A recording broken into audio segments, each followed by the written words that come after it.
Well, the mercury just keeps on dropping. Now that the sun has set, and it's been set for a while, you also have those northerly winds continuing to bring in that cool and dry air. So basically, whether or not the cloud cover is going to stick around is going to determine if we're going to drop down to the freezing point tonight.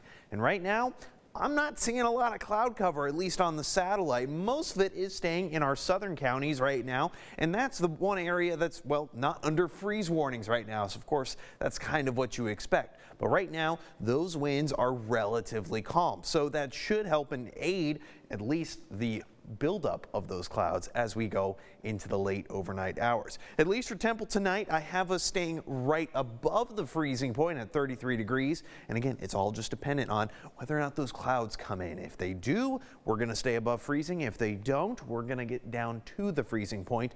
Occasional gusts will make those wind chills as we go into the early morning hours below the freezing point nonetheless. Of course, when it comes to freeze warnings, just protect the 4 Ps. People, of course, just stay warm, wear those jackets, hats, gloves. If you're outside, bring those pets inside.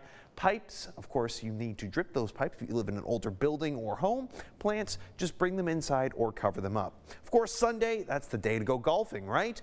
Yeah, just make your tee time a little bit later. At least the afternoon looks pretty nice. I got those clear skies coming out by the late afternoon, and those 50s, they're coming back. So it'll be pretty pleasant like we saw.